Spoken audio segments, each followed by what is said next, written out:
noite. Boa noite, pessoal. Nós estamos gravando, esse trabalho em formato de podcast. Nós somos alunos do 6º período do curso de Psicologia da Unigran Rio, da Unidade da Barra da Tijuca.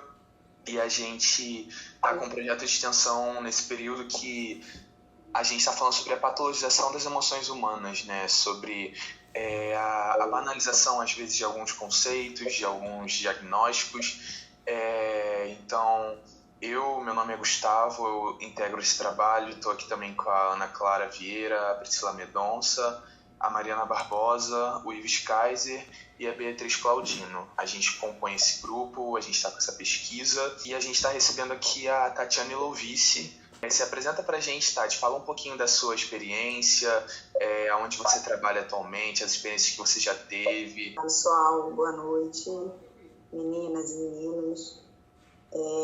Sou Tatiane, formada em Psicologia, tenho 7 anos, especialização em Neuropsicologia para avaliação neuropsicológica, reabilitação cognitiva. Trabalho na área da reabilitação dentro da avaliação com um grupo multidisciplinar, ok? Esse é um trabalho particular meu, mas trabalho também vinculado ao Estado do Rio de Janeiro, na Fundação Santa Cabrini, com pessoas privadas de liberdade ou em cumprimento de pena, certo?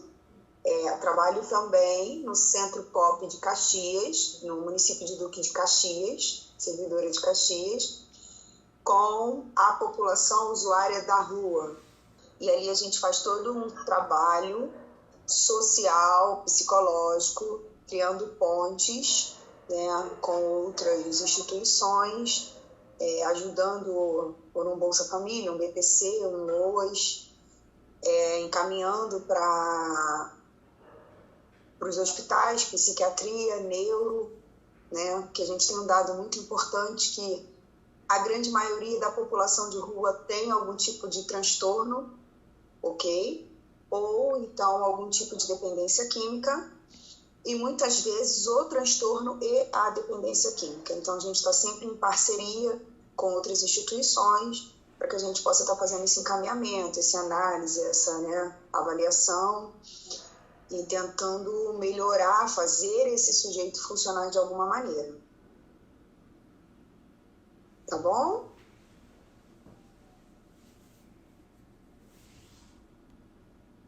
Então, eu vou começar com a minha parte, Prazer, boa noite, primeiramente. E eu vou fazer 2 perguntas sobre essas questões das emoções, que hoje em dia, muitas vezes as emoções que são naturais são vistas como algo já muito grande, como se fosse já considerado uma doença. Assim, tristeza, as pessoas às vezes quando sentem uma tristeza, acham uma tristeza muito grande, aí já se autodiagnostica depressão, a pessoa que tem ansiedade, assim, em alguns certos momentos já acha que tem um transtorno de ansiedade. E eu queria saber até que ponto isso pode ser considerado uma patologização do sentimento, Por saber, pela sua visão, até que ponto é o sentimento e até que ponto já as pessoas já patologizando o que é o sentimento normal, comum do ser humano. Boa noite, Ives. Na atualidade, nós vivemos uma sociedade muito enfraquecida e muito empobrecida dos seus conhecimentos emocionais e mentais, certo? Junto com isso, a gente tem uma cultura, além da cultura, a gente tem uma indústria farmacêutica muito forte. Junto com ela, a questão da medicalização para a vida, e isso tudo deixa a população muito refém. Então, o tempo inteiro, as indústrias, as altas indústrias, elas estão o tempo inteiro manipulando um suposto diagnóstico. Então, a sociedade hoje, para ela viver, ela precisa de um diagnóstico, certo? E aí, para nós, caros colegas da psicologia, que paramos para pensar e para refletir sobre esta situação, a gente começa a perceber como a sociedade ela está adoecida, né? Porque nós, em todo o tempo, nós vamos ter sentimentos, né? A pessoa estar triste ou a pessoa estar num processo, num sentimento depressivo, não necessariamente que ela tem depressão. E tudo bem, né? São sentimentos diferentes. Eu posso me sentir sozinha ou eu posso vivenciar a solitude. São coisas diferentes, mas a sociedade ela está muito enfraquecida nesse ponto e ela não consegue identificar o que é o sentimento de tristeza, até onde esse sentimento de tristeza vai, né? E como ela consegue perceber que aquilo ali virou uma patologia, né? E isso é interessante que isso vai para os dois lados. Muitas pessoas que estão realmente numa depressão ou num processo depressivo de fato e elas não percebem a questão da doença da depressão, porque elas não se percebem dentro desses sentimentos, né? Mas na grande maioria das vezes nós vamos ver pessoas, pacientes, querendo o diagnóstico para rotular aquilo que ela pode justificar, ok, de patologia, para que ela não tenha necessidade de uma transformação ou de uma suposta mudança, né? E aí é onde entra o trabalho e o desafio do profissional quanto psicólogo, né? Quando o paciente ele chega no meu consultório, eu tinha uma paciente que ela era bipolar, mas ela não aceitava o diagnóstico. E ela porque queria que diagnosticasse ela com depressão, porque ela estava num momento de depressão. E foi muito difícil conseguir trabalhar esse entender dela, né, essa visão de que essa justificativa ou esse rótulo de que eu estou desta maneira porque eu sou uma pessoa que tem depressão. Não, né, são patologias diferentes. Então, nós temos muita dificuldade, a sociedade tem muita dificuldade de identificar, e aí por N fatores, né? O empobrecimento cultural, do intelecto, né? A questão da indústria farmacêutica, a pressão social pela felicidade o tempo inteiro, né? Essa felicidade, essa produtividade que é necessário ter o tempo inteiro, né? E com isso vai se excluindo um sentimento de frustração, um sentimento de tristeza, a raiva propriamente dita.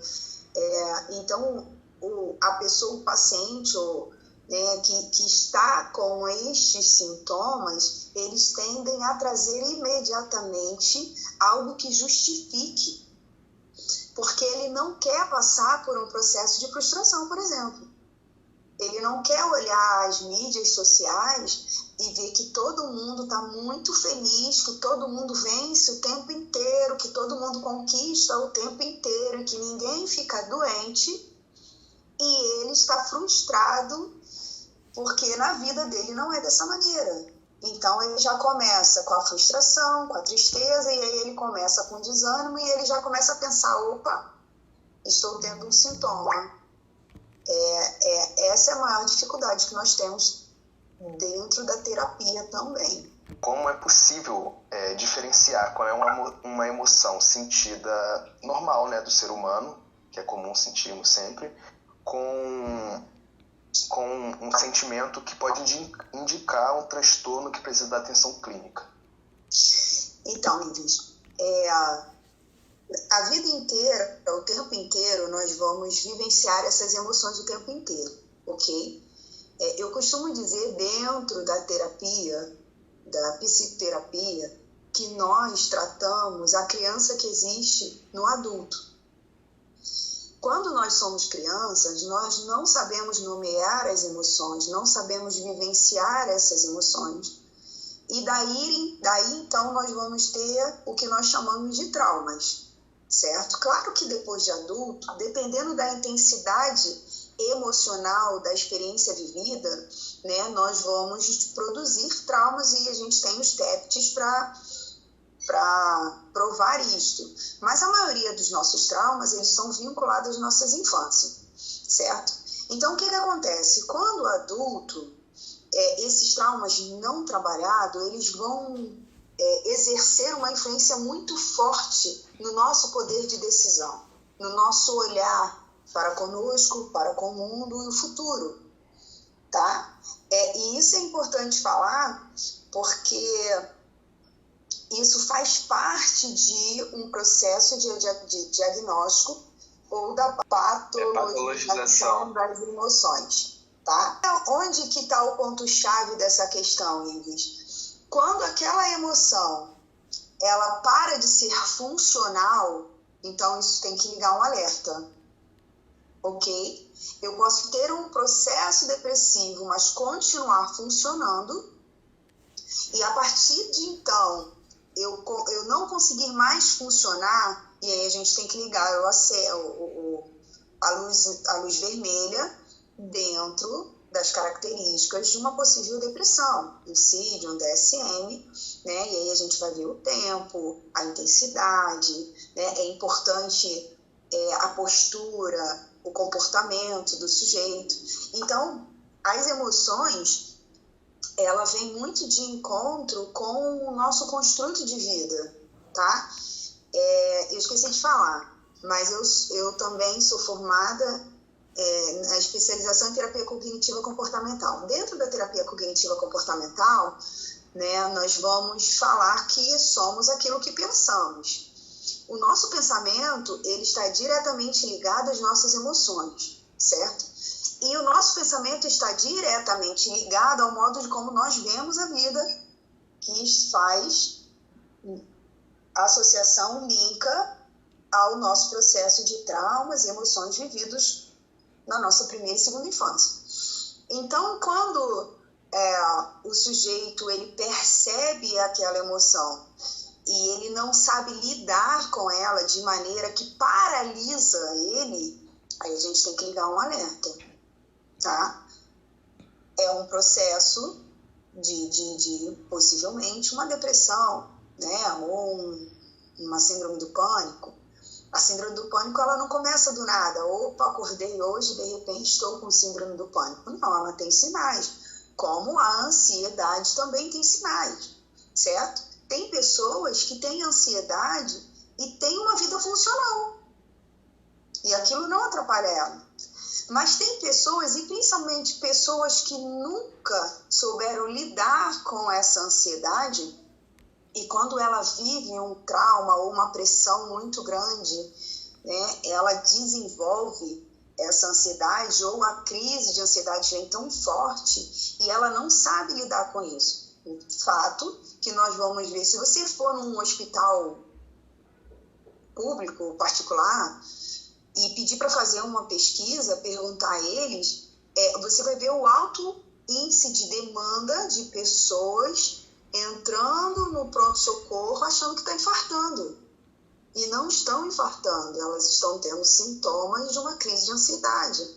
Então, ela tem formigamento, ela tem dormência, a língua fica dormente, a palpitação do peito é muito grande, né? Então, a gente começa a perceber que essa emoção ela tem um pico muito forte que paralisa o sujeito. E se está paralisando o sujeito, sim, nós já vamos caracterizar como algo dentro da patologização das emoções. Nossa próxima pauta que a gente achou interessante abordar, principalmente para a galera ali da nossa idade, é sobre as redes sociais, porque a gente percebe que as redes sociais elas influenciam muito a forma como a gente tem a percepção de nós mesmos hoje em dia e até mesmo influencia as nossas emoções. E a gente percebeu que esse contato constante com conteúdos sobre produtividade, sobre autocuidado, sobre saúde mental, muitas vezes, ao invés de contribuir, em alguns casos acaba gerando mais ansiedade, comparação e, como você disse, uma frustração, porque você não é como aquela blogueira que acorda às 5 da manhã e tem uma vida perfeita.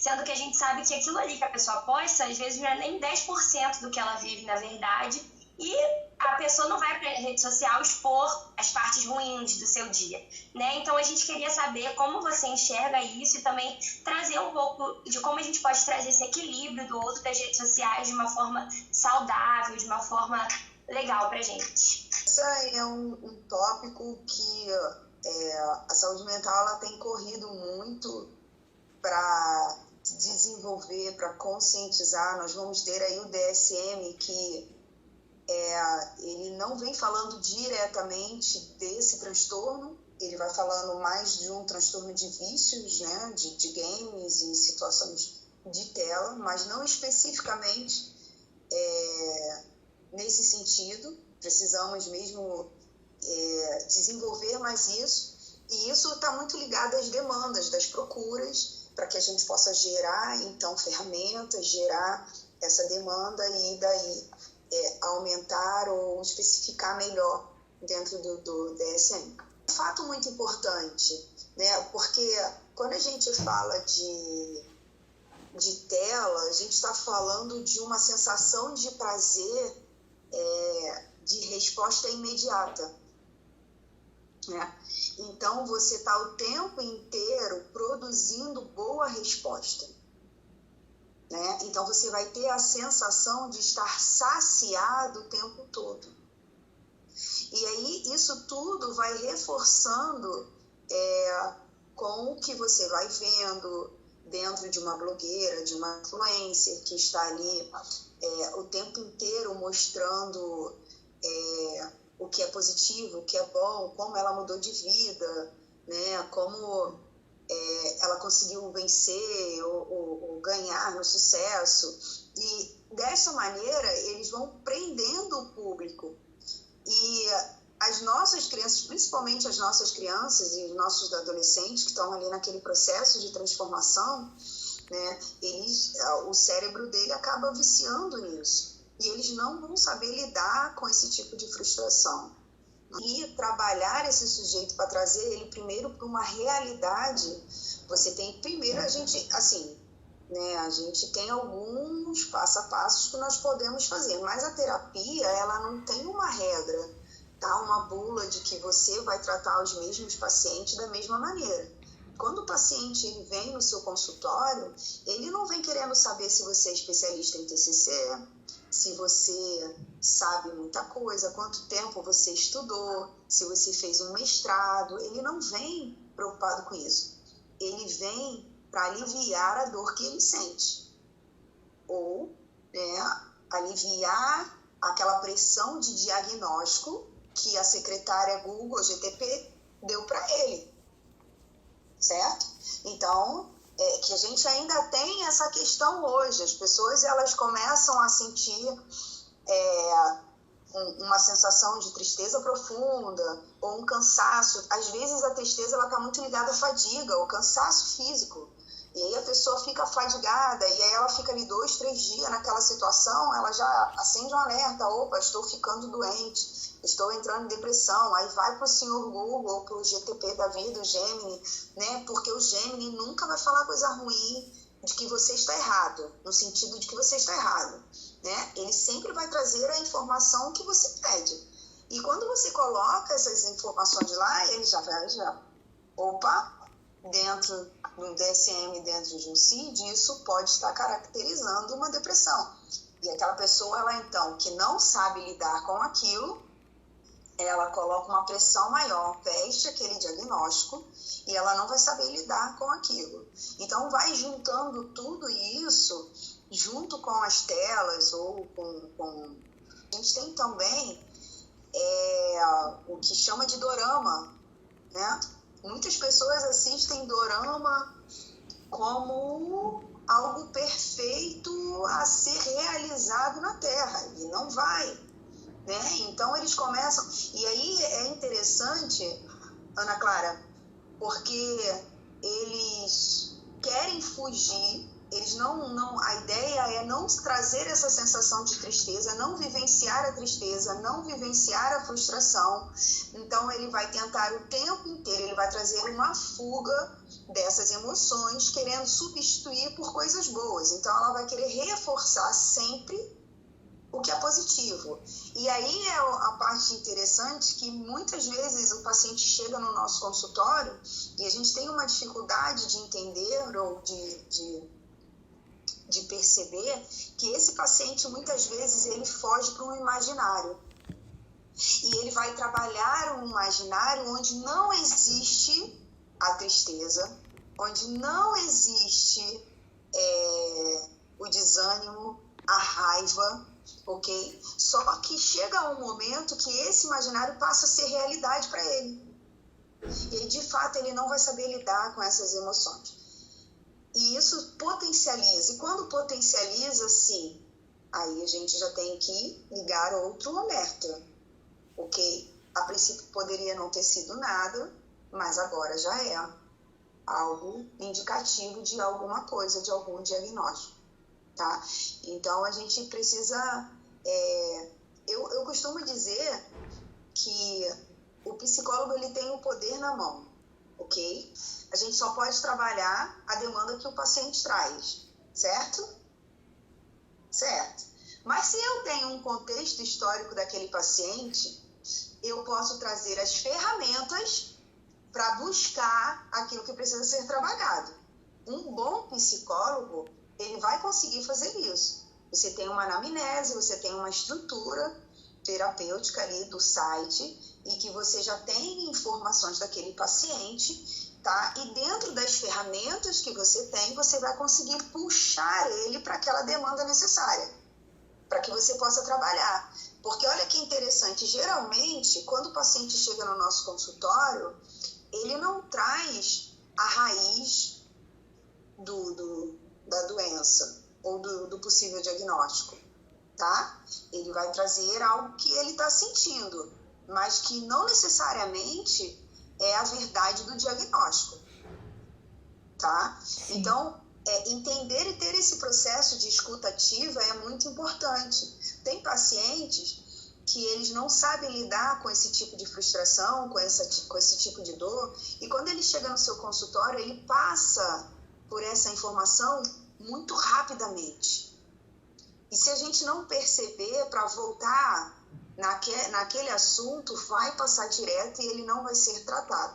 Então, são situações que nós precisamos nos atentar dentro de um site terapêutico, para que a gente possa, então, trabalhar uma frustração,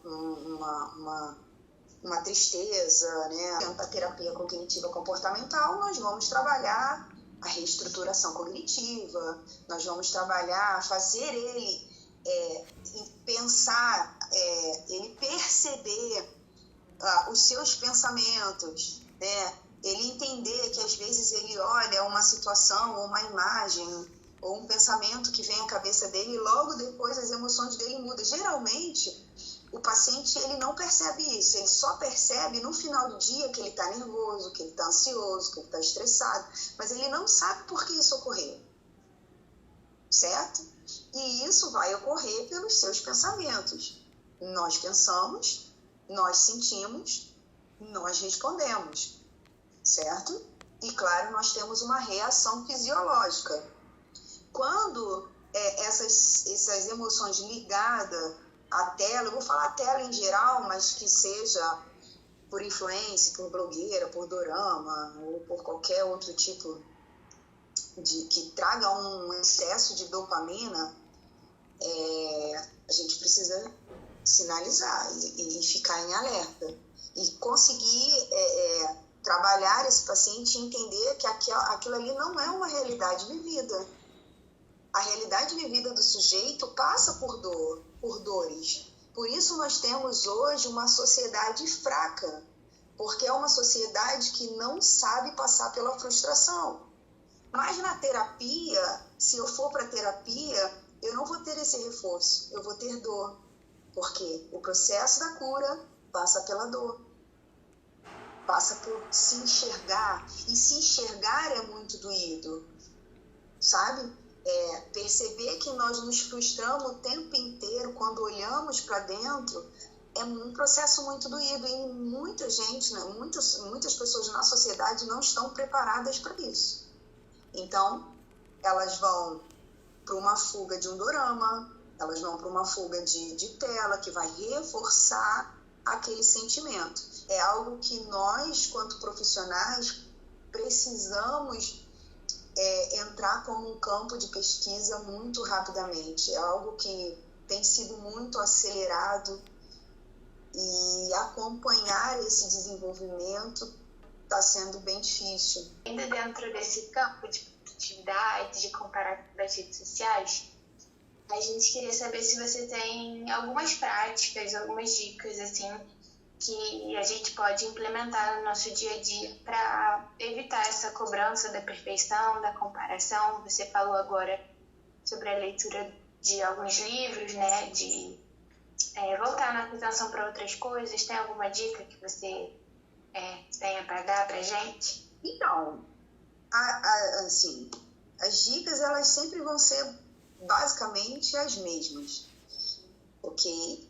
Diminuir o excesso de tela, gerar prazer de outra maneira, entender que eu preciso fazer algo para gerar um prazer que não vai ser uma resposta imediata, né? Quando nós colocamos, quando as nossas crianças elas começam nesse processo de tela, o que acontece? Vou falar aqui de uma maneira mais genérica, tá? As crianças elas estão com um processo de crescimento da área cerebral, ok? Então, a fronte da criança ela ainda não está desenvolvida. E por isso nós vamos dizer que um jovem, ele vai até os 23 anos, que é quando essa região ela amadurece por completo. Então, você pega uma criança que está nesse processo de amadurecimento, né? E você coloca ele num excesso de tela, você está gerando nele saciez o tempo inteiro. Então, ele não vai saber lidar com uma frustração, porque ele quer tudo por imediato. E aí, quando você tira essa criança da tela e você bota essa criança para jogar uma bola, ou para fazer uma corrida, ou para andar de bicicleta, ela não vai ter prazer, porque os neurônios dela já estão modulados para sentir um prazer imediato, ok? Então, por isso que é muito importante, nós o tempo inteiro falamos isso o tempo inteiro, que tanto a criança, ou adolescente, ou adulto, ele precisa fazer atividades fora da tela, ok? Porque essas atividades, para as nossas crianças, nós vamos desenvolver muitas coisas, a pensa fina, né, o reflexo, a fala, a atividade em grupo, né, o saber estar em sociedade. As nossas crianças elas vão aprender, nós aprendemos isso, certo? Vamos aprender a conviver como sociedade. Quando nós tiramos isso da criança, essa criança ela não sabe fazer isso. Estamos começando a ver a resposta disso agora. Adultos que não estão sabendo lidar com isso. E quando nós começamos a fazer a terapia dele para diminuir esse excesso de tela, ele tem dificuldade. E aí entra o que nós precisamos trabalhar o tempo inteiro como parceiro, que é o psiquiatra, ok? Por quê? Porque as medicações elas são extremamente importantes para ajudar a trazer essa homeostase fisiológica, para que então a terapia possa fazer um sucesso maior, possa ter um sucesso maior, tá? Então eu diria que praticar esporte, ler um livro, ok? As crianças e adolescentes hoje, eles não estão sabendo interpretar um livro. Se o livro for muito grande, eles não vão conseguir trazer um plano de entendimento, um resumo daquele livro. Por quê? Porque eles vão jogar no IA da vida, eles vão jogar no Google, num grupo de estudo, e ali eles vão pegar a informação que eles precisam. E aí nós vamos ver essa dificuldade numa escola, num trabalho, tá? Dependendo da profissão, nós vamos ver aí grandes médicos que não sabem lidar com um relacionamento, não sabem falar com o paciente, ou não sabem lidar com uma frustração. Tá? Então, entender que essas atividades, elas não estão o tempo inteiro na nossa vida simplesmente porque a gente precisa fazer. Não, elas estão ali porque elas têm uma função. E a função dela é fazer esse trabalho de perpassar dentro dessas emoções, né? Então, nós precisamos de atividade o tempo inteiro, precisamos de leitura, precisamos de atividade física, não como fuga. Precisamos de esporte. O esporte ele é essencial para desenvolver, né, a frustração, a tristeza. Ele é essencial, porque nem sempre você vai ganhar. A disciplina, entender a disciplina, é essencial. Por quê? Porque nem sempre você vai ganhar. Correto? E isso é muito importante, a gente conseguir inserir dentro das nossas crianças ou dentro da sociedade esse tipo de atividade. Boa noite. A gente queria muito agradecer em nome do grupo todo, queria agradecer sua presença, queria agradecer você disponibilizar o seu tempo, foi muito enriquecedor para todo mundo aqui, para quem está ouvindo a gente também. Muito obrigada. Tá? Foi muito bom, a gente aprendeu muito. Muito obrigada. Mas é isso. Declara aqui o sucesso de vocês, que vocês consigam Obrigada. Consigam adquirir conhecimentos. Ficar com Deus, gente. Gustavo, obrigado a você. Você também. Obrigada a você. Qualquer coisa eu estou à disposição.